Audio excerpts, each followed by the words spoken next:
Shalom. I want to give all praises, glory, and honor to Yahweh, Bahasham, Yahweh Shai, Bahasham, Rakakadash, and double honors to the elder apostles at Great Millstone for bringing out this truth. So today I want to do a lesson that I'm going to title, One Shall Become 1,000. And I was inspired because of a video that I saw yesterday on YouTube. This is the video. The title is, You Israelite Women Are Going to Learn to Shut Up When All Hell Breaks Loose. And this is true. This is a good video, so you should check it out. And this is the comment that made me want to do this breakdown. And it reads, both Israelite men and women got issues. When the head, or parentheses, man is out of order, so goes the whole body. And it says, the Lord will do a new thing, and some men will learn humbleness as well through it, though it will be a short time. A woman shall encompass a man, reverse order of a woman protecting a man, Jeremiah 31, 22. Judah, men dealt treacherously, and abomination is committed in Israel and Jerusalem. For Judah had profaned the holiness of Yahweh, which he loved, and had married a daughter of a strange god, which we see today even. When the head get it together, then the body, women and children, will begin to align themselves. There will be no marriage after the 1,000-year kingdom of the Hamashiach on earth. So that's that sentence right there. There will be no marriage after the 1,000-year kingdom of the Hamashiach on earth. I have not learned that, and I don't have any scriptural evidence to believe what this guy is saying. He didn't provide any. So that's why I want to do this breakdown. And it says, New Jerusalem that will come down from heaven by the Most High, marriage will be no more. There's no scriptural evidence again saying that. So I don't know where you're getting that from. And it says the Israelite men and women will be like angels. Again, there's no scriptural evidence saying that. I think he's misinterpreting something that he read. So that's why I want to do this breakdown. And it says, let every man have his wife to lead. Okay? So there will be marriage in the kingdom. Okay? And it won't just be for 1,000 years. But let's get started. This is Luke chapter 20, starting at verse 27. And reads, Then came to him certain of the Sadducees. Okay, they were a sect similar to the Pharisees, except they didn't believe in a particular thing, the resurrection. And there's probably some other things they didn't believe in.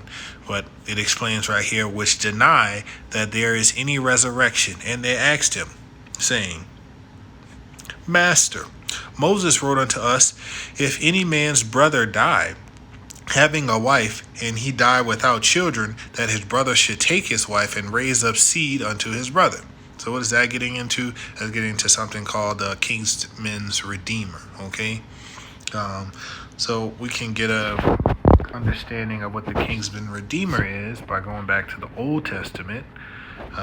Going to Deuteronomy, the 25th chapter. Let's look at the 5th verse. And it says, if brethren dwell together, and one of them die, and have no child, the wife of the dead shall not marry without unto a stranger. Her husband's brother shall go in unto her, and take her to him to wife, and perform the duty of a husband's brother unto her. So this is the Kinsman's Redeemer, okay? And it shall be that the firstborn which he beareth shall succeed in the name of his brother which is dead, that his name be not put out of Israel. Okay, and so that seems weird in this day in society, but this was the law given from Yahweh. Okay, so why would this make sense? Well, brothers share the same Y chromosome. Okay, so it is the same seed. Okay, so it makes sense even on a scientific level. Okay, verse 7. And if the man like not to take his brother's wife, then let his brother's wife go up to the gate unto the elders and say, my husband's brother refused to raise up his brother's a name in Israel. He will not perform the duty of my husband's brother. Verse 8, then the elders of the city shall call him and speak unto him, and if he stand to it and say, I like not to take her, then shall his brother's wife come unto him in the presence of the elders, and loose his shoe from off his foot, and spit in his face, and shall answer and say, so shall it be done unto the man that will not build up his brother's house. Okay, so that is the kinsman redeemer. So there's a couple examples in the Bible. I'll just bring out two of them. One of them is in Genesis, the 38th chapter. Let's go down to the 6th verse. It reads, and Judah took a wife for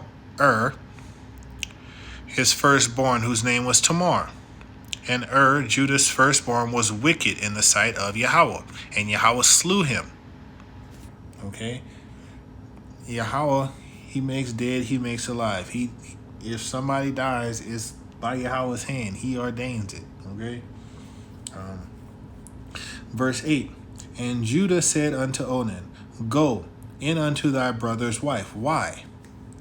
Why would he tell that to his other son? Because the kinsman redeemer. Now notice this is in Genesis, and we read that in Deuteronomy. Okay, so the law wasn't written down yet. Moses wasn't alive yet, but they still knew to do this. Why? Because the law was around. It was just oral. They still knew the law. Okay. Now, and marry her and raise up seed to thy brother. Exactly like we read in Deuteronomy. And Onan knew that the seed should not be his. And it came to pass, when he went in unto his brother's wife, he spilled it on the ground, lest that he should give seed to his brother. Verse 10. The thing which he did displeased Yahweh, wherefore he slew him also. Then said Judah to Tamar, his daughter-in-law, remain a widow at thy father's house till Selah my son be grown. For he said, lest pre-adventure he die also, as his brothers did. And Tamar went and dwelt in her father's house. Verse 12, in the process of time, the daughter of Shua, Judah's wife, died. And Judah was comforted, and went up unto his sheep shears in Timnath, he and his friend Hira, the Adullamite. And it was told Tamar, behold, thy father-in-law goeth up to Timnath to shear his sheep. And she put up her widow's garments off from her, and covered her with a veil, and wrapped herself, and sat in an open place, which is by the way to Timnath. For she saw that Selah was grown, and she was not given unto him to wife. Okay? So she wanted the fulfillment of the kinsman redeemer. It was very important for women to have children back then. They didn't want to be barren. Verse 15, when Judah saw her, he thought her to be a harlot, because he had covered her face. And he turned unto her by the way, and said, go, I pray thee, let me come unto thee. For he knew not that she was his daughter-in-law. And she said, what wilt thou give me, that thou mayest come in unto me? Okay, so she was going to get it by any means necessary. She wanted a seed to bring up. Okay, now let's get another example in the book of Ruth. So that story that we just read, you should go back to Genesis and continue to read it, because it does get quite juicy, and there's more to learn from that story. But I just wanted to show you a few examples. So in Ruth, chapter 1, let's go down to verse 4. And so verse 4 reads, and they took them wives of the women of Moab. So they married Moabites. So these were Israelite men. They married Moabites. The name of one was Orpha, and the name of the other, Ruth. And they dwelt there about 10 years. Okay. And Mahlon and Chilion died, also both of them. The woman was left of her 2 sons and her husband. Okay, so these 2 women, they got married to Israelite men, and these Israelite men, they died. Okay, and so they were widows. Now, Let's go to chapter 3 and read verse 2. And it reads, "And now is not Boaz our kindred, with whose maidens thou wait? Behold, he winnoweth barley at night in the threshing floor." Okay, so this is Naomi and Ruth having a discussion, basically like thinking of a way. Oh, we don't have I don't have a husband for you, but this man is kindred to my husband and my two sons. So they were like, oh, the kinsman redeemer came to Naomi's mind. So she set it up. Her and Ruth came up with a plan to get Boaz to notice Ruth. Okay, so let's go down to verse 12.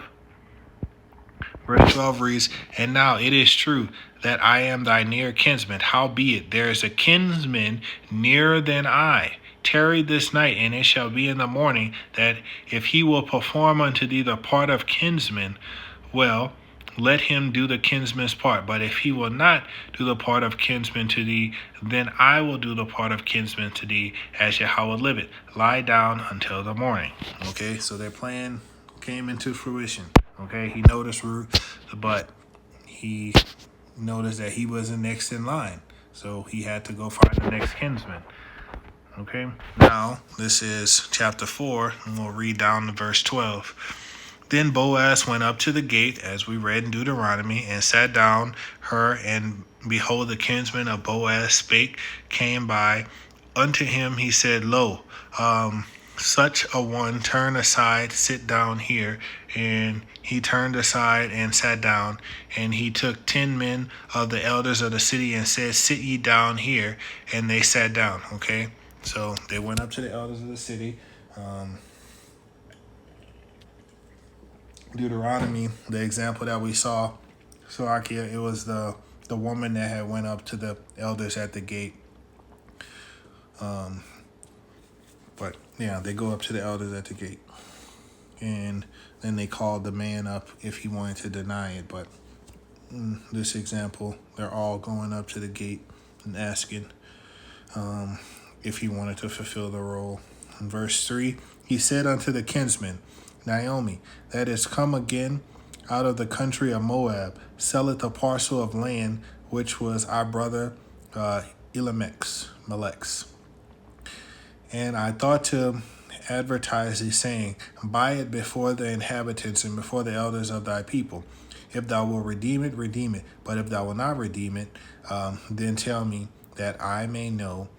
For there is none to redeem it besides thee, and I am after thee." And he said, "I will redeem it." Then Boaz, "Would day thou buyest the field of the hand of Naomi, thou must buy it also of Ruth the Moabitess, the wife of the dead, to raise up the name of the dead upon his inheritance."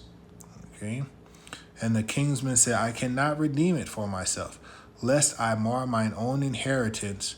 Redeem thou my right to thyself, for I cannot redeem it." So he's at the elder of the gate. He's at the gate with the elders, like we discussed and like we read in Deuteronomy, and he's denying it. So it's going to pass on to the next person.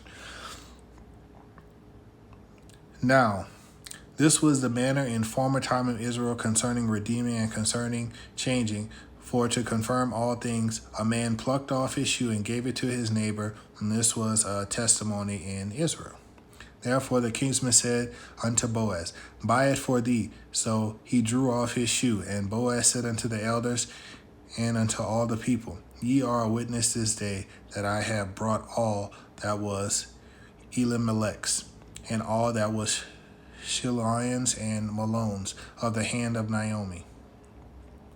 Moreover, Ruth the Moabitess, the wife of Malon, I have purchased to be my wife, to raise up the name of the dead upon his inheritance, that the name of the dead be not cut off from among his brethren, and from the gate of his place ye are witnesses this day." Okay, so he purchased Ruth. So that's giving an example of how women were thought about in the Bible, in the Israelite customs, their thought process about it.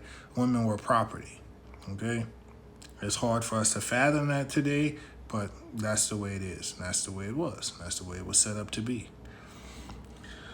In verse 11, all the people that were in the gate and the elder said, "We are witness. Yahweh make the woman that is come into that house like Rachel and Leah, which two did build the house of Israel, and do thou worthily in Ephrath and be famous in Bethlehem. And let thy house be like the house of Pharez, whom Tamar bare unto Judah." So like what we just read in Genesis 38. So she actually ended up getting pregnant for Judah after posing like a prostitute. And it reads, "Of the seed of which Yahweh shall give thee of this young woman." Okay, so now back to verse 10. It reads, "Have I purchased to be my wife?" So just to get further confirmation on this, that women were considered possessions and property back then, let's go to the book of Sirach, and let's read chapter 36, verse 24. "He that getteth a wife begetteth a possession, a help like unto himself, and a pillar of rest." Okay? So when you get married to a woman, that is your possession. You own her. That's biblical. Okay? I know our minds and thought process can't wrap our heads around it, but that's the way Yahweh Bashem Yahweh Shai set it up. Women were possession. They were possession of their father, and then the possession of whoever broke their hymen after that. That's the order. That's how it's set up. I know there's tough feelings about it, but your feelings doesn't matter when it comes to the way Yahweh Bashem Yahweh Shai wants things to go. My feelings don't matter either when it comes to that. All right, now let's get back to Luke.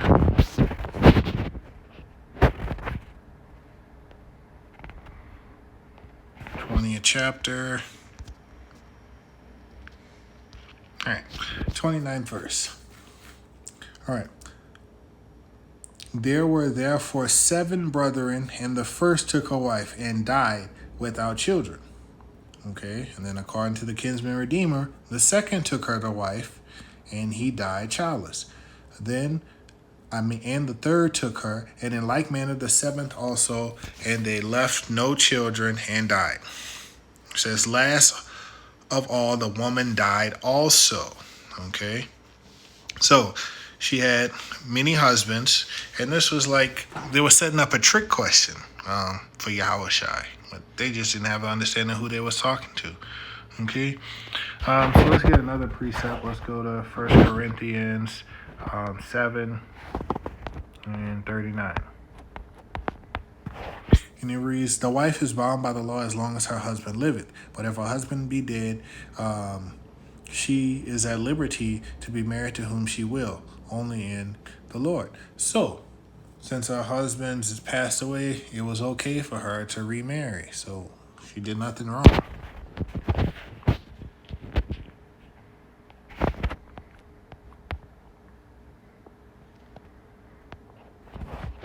Okay. And here's their question. "Therefore, in the resurrection, whose wife of them is she? For 7 had her to wife." Okay, so they were trying to trick him up. They don't believe in the resurrection. So, of course, they're trying to set a trap for him, because they're asking about something they don't even believe in. They just understand that they were talking to Yahweh Shai, the Hamashiach. They actually were waiting for it. They just didn't realize it. They didn't realize how he had all this wisdom, knowledge, and understanding. Like he was Solomon incarnated. He is the son of Yahweh. They didn't perceive that. Okay? Anyway, therefore in the resurrection, whose wife of them is she? For 7 had her to wife. Well, she would be none of their wives. Why? Because marriage is only for when you're alive. Like we just read in 1 Corinthians, the 7th chapter and 39th verse. Once that husband dies, he's free from them. Okay? All right, let's go on to verse 34. "And Yahweh Shai answering said unto them, the children of this world marry and are given into marriage. Okay? What does it mean, the children of this world marry? What's he talking about? So he's making a separation, okay, between human beings and spirits. Because once we die, we become a spirit, okay? And so it was set up. Yahweh gave the order to mankind to be fruitful and multiply, to get married, to have intercourse, to make offspring. That wasn't something that was given to the spirits to do. And a lot of people get that confused, and they believe in false doctrines, go off like with the book of Enoch and fallen angels, and the children of those fallen angels were women, and the whole Nephilim thing, and it's a headache. But anyway, let's get some precepts on this. So let's go to the book of Genesis. Genesis chapter 1, verse 28. And the Elohim blessed them, and the Elohim said unto them, be fruitful and multiply, and replenish the earth, and subdue it, and have dominion over the fish of the sea, and over the fowl of the air, and over every living thing that moveth on earth. Now this was a commandment given to men who had human flesh, okay? It wasn't given to spirit, all right? Let's get another precept, Genesis, the 2nd chapter. And Adam said, this is now bone of my bones and flesh of my flesh. Okay? She shall be called woman, because she was taken out of man. Therefore a man shall leave his father and his mother, and shall cleave unto his wife, and they shall be one flesh. So it's man and woman becoming one flesh. I ain't see nothing about a spirit becoming one flesh with a woman. None of that. Okay? Man and woman become one flesh. All right? Let's get another example.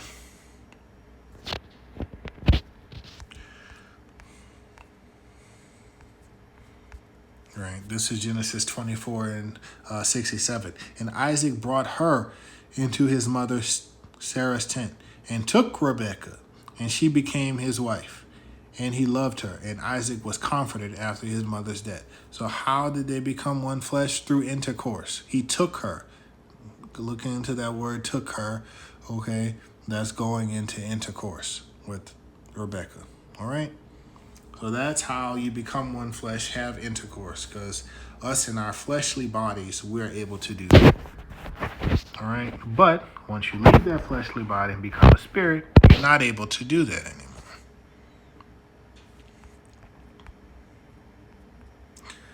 All right. Now, verse 35 and 36, but they which shall be accounted worthy to obtain that world and the resurrection from the dead shall neither marry nor are given in marriage. Neither can they die anymore, for they are equal unto the angels and are the children of Yahweh, being the children of the resurrection. So I think in these two verses is where a lot of confusion comes in. So let's go through it and let's break it down. It says, but they which shall be accounted worthy to obtain that world, okay, and the resurrection from the dead, neither marry nor are given in marriage. Okay, so they which shall be accounted. So this is talking about something future. They which shall be accounted worthy to obtain that world. So who would be accounted worthy to obtain that world? Okay, it's definitely talking about the Israelites, because they're the only ones who were given the promises. Okay, and that's who Yahushua came for. Okay, and then it's going into the elect. Okay, because they're going to get the resurrection from the dead. Okay, so this is talking about a spirit. He's saying once you pass away and you become a spirit, you're not going to be marrying or being given in marriage when you're a spirit. Okay. And it says, neither can they die anymore, because they already passed away. They're already in spirit, and our spirits are eternal, for they are equal to the angels. Yes, because the angels are spirits, okay? And we are the angels that had fallen and left our first estate, because we went off and sinned, and are the children of Yahweh. We are the sons of God. We're the sons of Yahweh. the Israelites are, being the children of the resurrection. That's us. Okay? So let's go get some precepts on this. So we'll start off with, but they which shall be accounted worthy to obtain that world. Who are they? The elect. But let's get some precepts. This is Romans chapter 9 and verse 27. So Esaias, which is the Greek way of saying Isaiah, also cried concerning Israel. Though the number of the children of Israel be as the sand of the sea, a remnant shall be saved. Oh, yes, because that remnant is going to be counted worthy, right? So we just read, the remnant shall be saved. Okay. Now,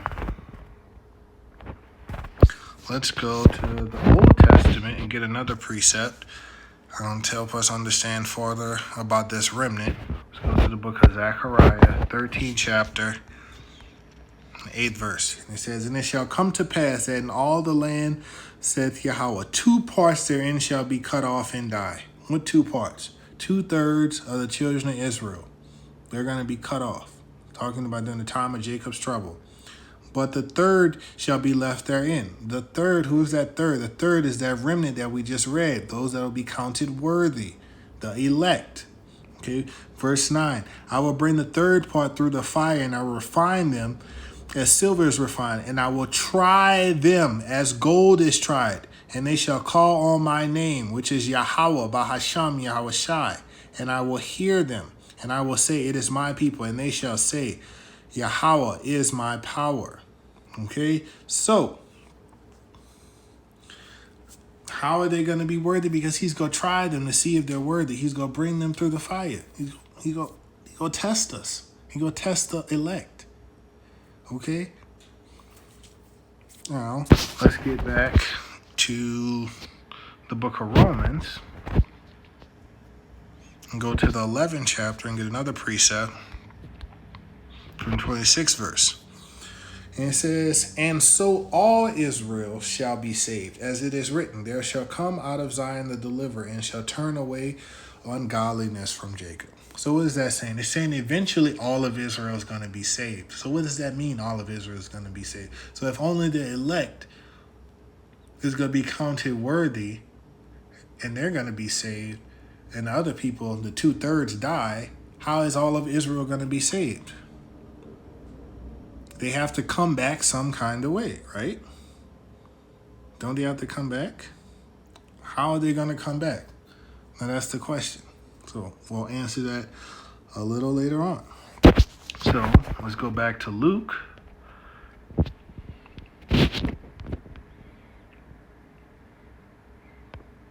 Okay. It says, verse 35, but they which shall be accounted worthy to obtain that world and the resurrection from the dead neither marry nor are given in marriage. So let's get a precept for the resurrection from the dead. And let's get 1 Corinthians, the 15th chapter and the 23rd verse.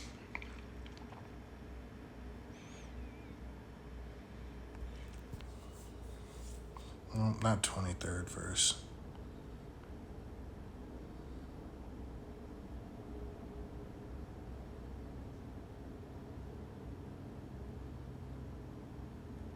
Oh, yes, the 23rd verse. And it reads, but every man in his own order, Yahweh Shai the first fruits, afterward they that are Hamashiachs. Hold on. Salakia. Verse 23. But every man in his own order, Hamashiach the first fruits, afterward they that are Hamashiachs at his coming. Okay, so this is going into the resurrection. We should have read from verse 20. Let me start over.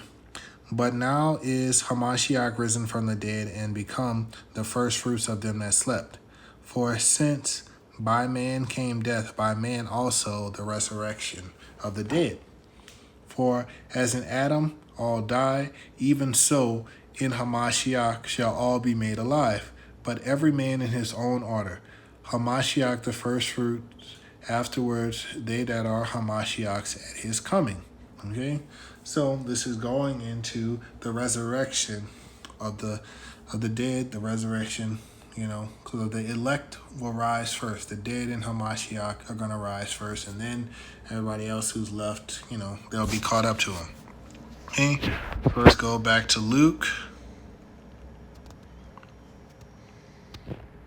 20th chapter. So 36th verse. Neither can they die anymore, for they are equal to the angels and are the children of power, being the children of the resurrection. Let's go back to 1 Corinthians 15th chapter and the 40th verse.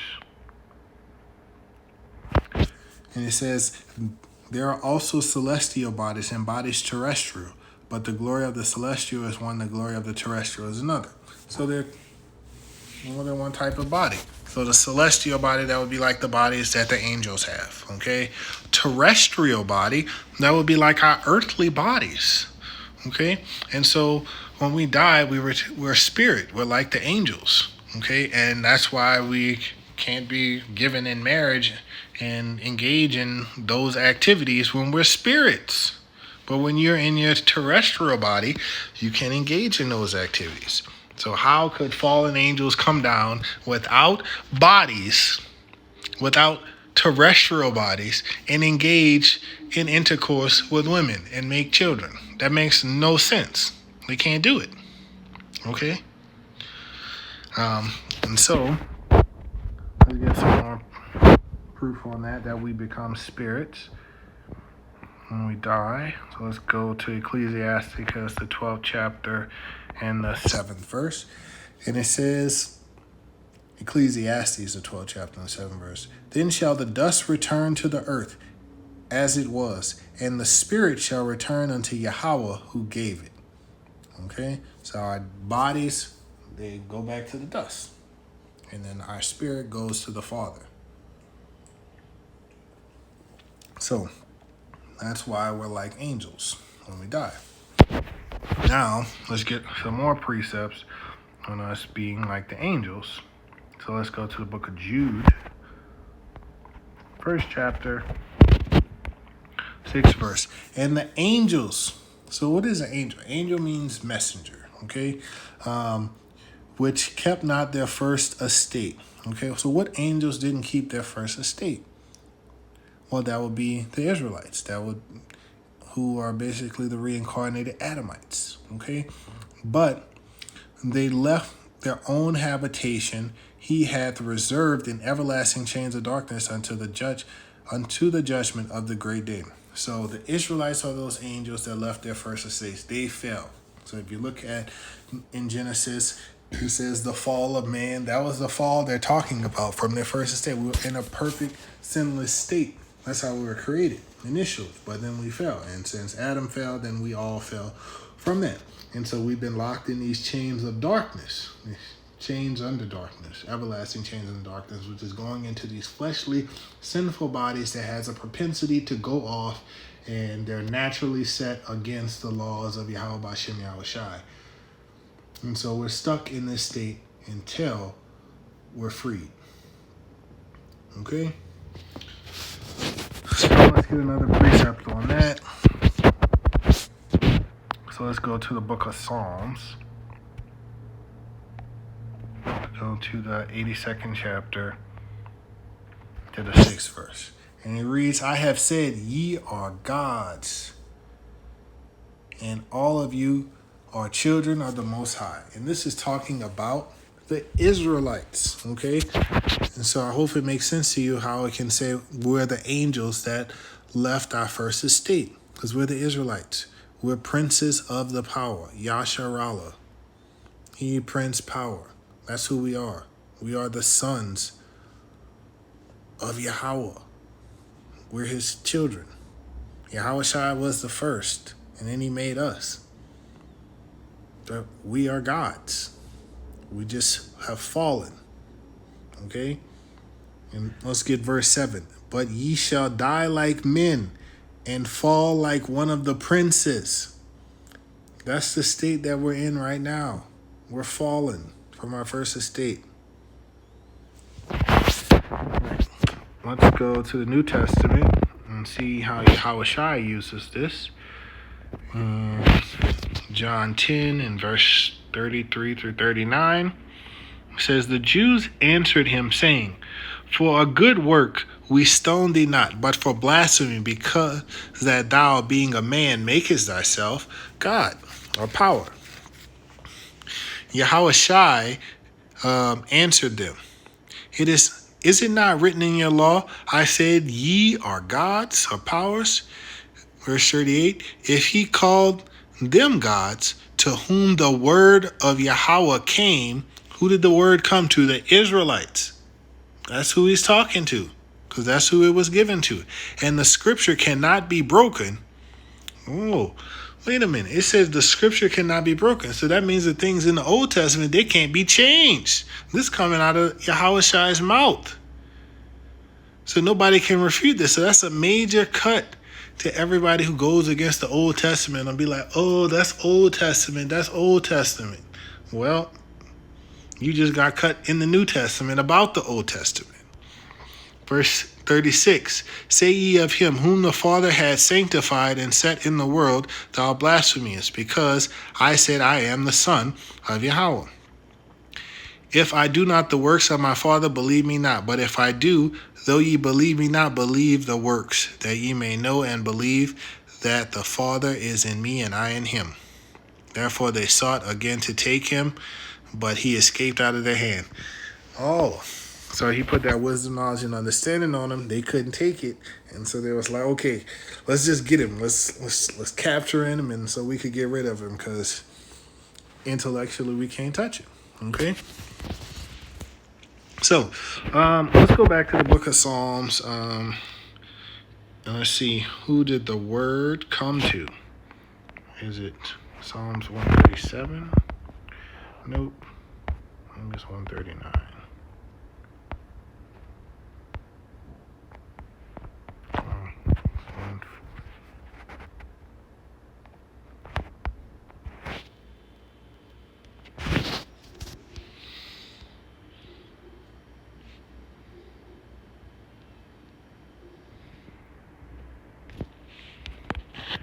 I know it's somewhere around here. Yes. Psalms 147:19. He sheweth his word unto Jacob, his statutes and his judgments unto Israel. He had not dealt so with any nation, and as for his judgments, they have not known them. Praise ye Yahweh. So, further confirmation that the Israelites are gods with the little g, and they're the angels that have fallen from their first estate. Now, let's get to the book of Isaiah. Let's go to chapter 60 and read verse 22. It says, a little one shall become 1,000, and a small one a strong nation. I, Yahweh, will hasten it in his time. Okay, so you have to ask yourself, wait a minute. So we've already read that 2/3 are going to be cut off, 1/3 are going to be saved, and then we just read that one is going to become 1,000. So the Israelites are going to have to multiply in the kingdom. Okay, so how are they going to do that? Because we already know that celestial bodies is one thing, like the bodies that the angels have, and terrestrial bodies, the bodies that the humans have, that's something else. Okay? And so what bodies will we have? Well, thing is, we don't actually know. We know we're going to be like whom? Yahushua. Well, let's see what the scripture has to say. So this is 1 John chapter 3, and let's go to verse 2. Behold, now are we the sons of power, and it do not appear what we shall be. So the Apostle John didn't know what we shall be. And he says, but we know that when he shall appear, we shall be like him, for we shall see him as he is. So we're going to be like Yahushua, okay? We're going to get the same type of body that he's going to have, okay? And so we're not going to be like the angels. We're not going to be like the angels. We're going to be like Yahushai, okay? So that's how we're going to be able to become 1,000. So we are going to be able to have intercourse, okay, and make that happen, okay? We're going to be able to multiply, okay? So let's get some more precepts to help prove my point. Let's go to Hebrews, the 8th chapter, down to the 10th verse. And it says, "For this is the covenant that I will make with the house of Israel after those days, saith Yahweh. I will put my laws into their mind and write them in their hearts.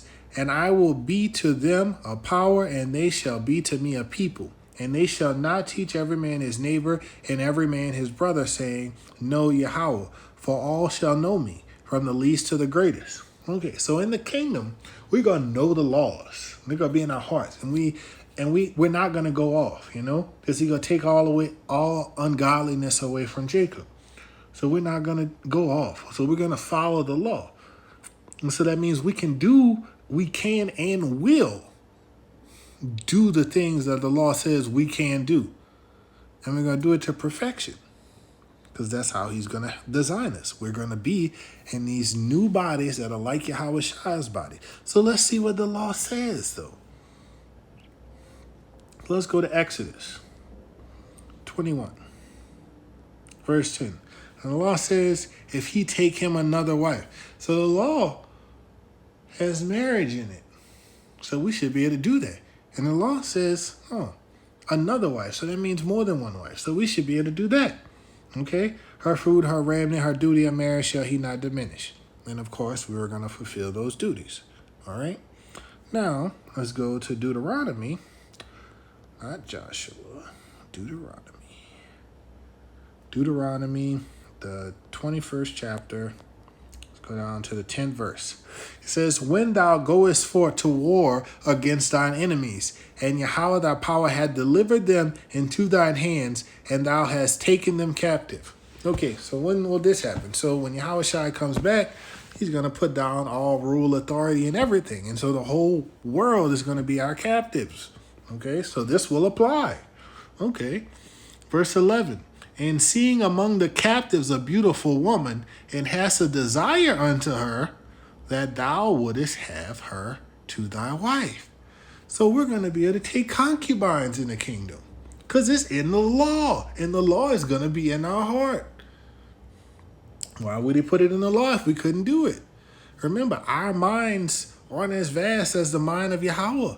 We can't think of the things. He's thought of everything. Like, we can't even imagine his thoughts. Like, his thoughts are not our thoughts. Like, his ways are not our ways. We can't even understand the intricacies of the way he thinks. Like, he has everything covered. Every possibility covered. Okay? Verse 12.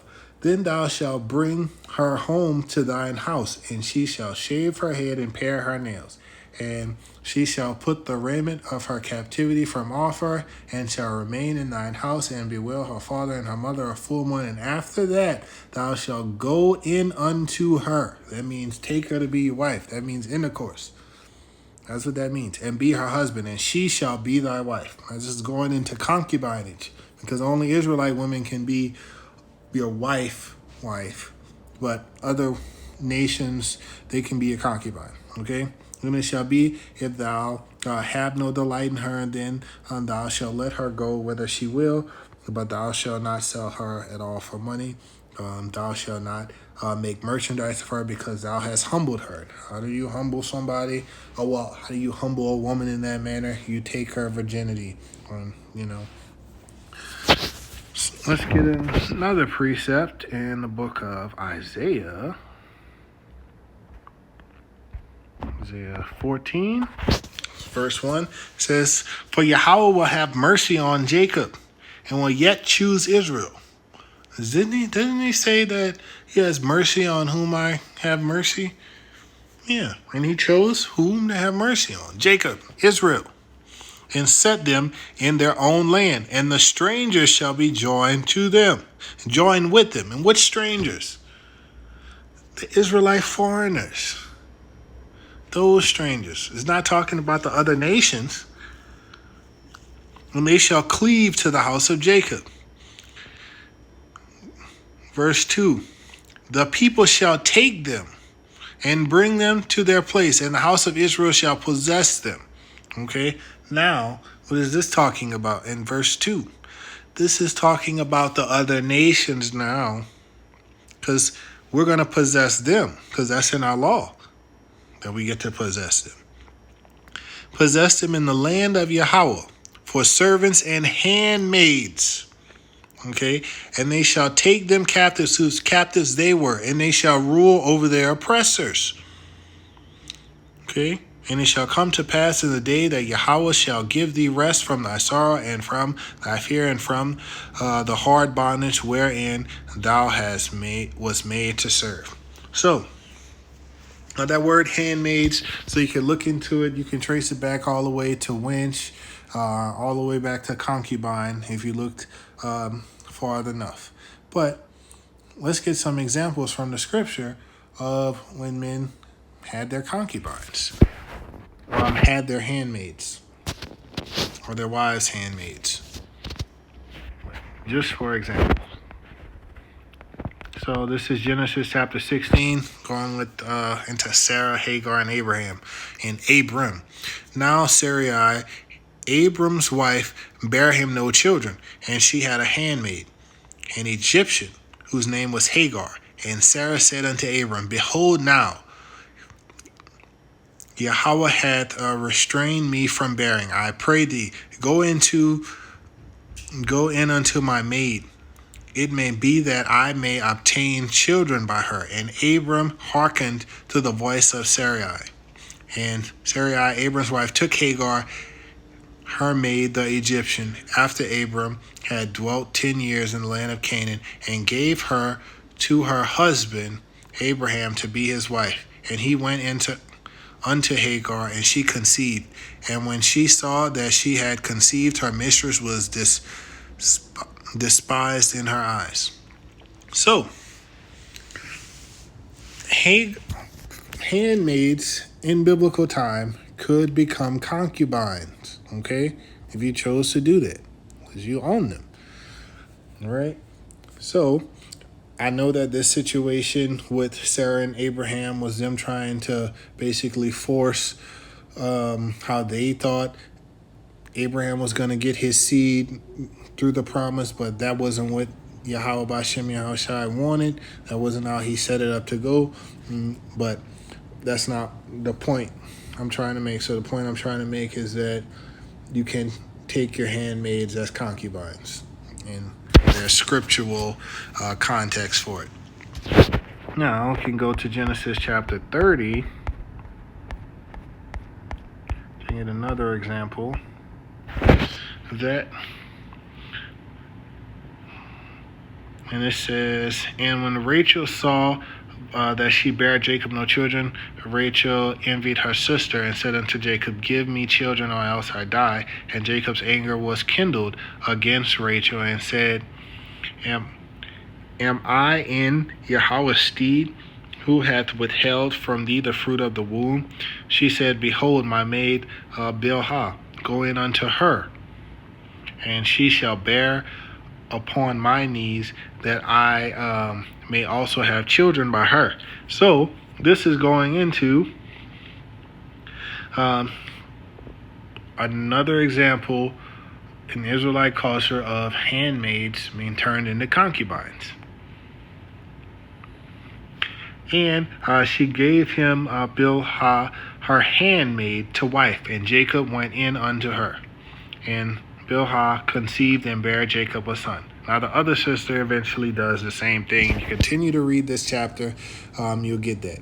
Now, both of the situations with Jacob and with Abraham, they have their own little backstory and other nefarious issues going on behind the scene. But the point is, the Israelite man can and will have concubines in the kingdom, because it's in the law. And Genesis is part of the law. Okay? And so let's get back to the New Testament. Let's go to John 14 chapter. So the last part of the guy's statement that I wanted to address was he said after the 1,000 years, the millennial kingdom, then we would be like the angels. There's no scriptural evidence that we're going to change from the bodies that are like Yahweh Shai's back to the bodies like angels have, which are spirits, which are those celestial bodies. So there's no scriptural evidence for that. And so he was trying to say that we would only have children for those 1,000 years and that would be it. But there's no scriptural evidence for that. And so I wanted to present this scripture, John 14:2. And it says, "In my Father's house are many mansions. If it were not so, I would have told you, I go to prepare a place for you.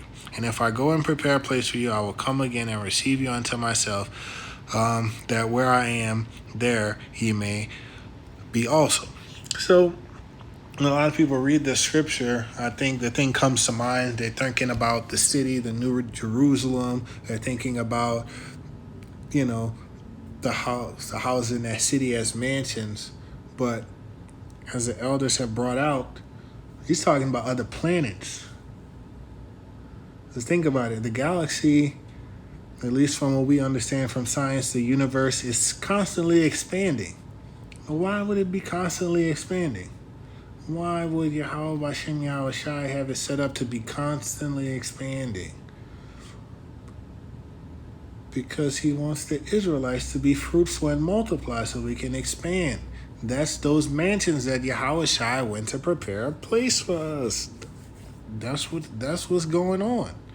That is the scriptural reference for why the universe is constantly expanding. Because we're going to constantly expand. So,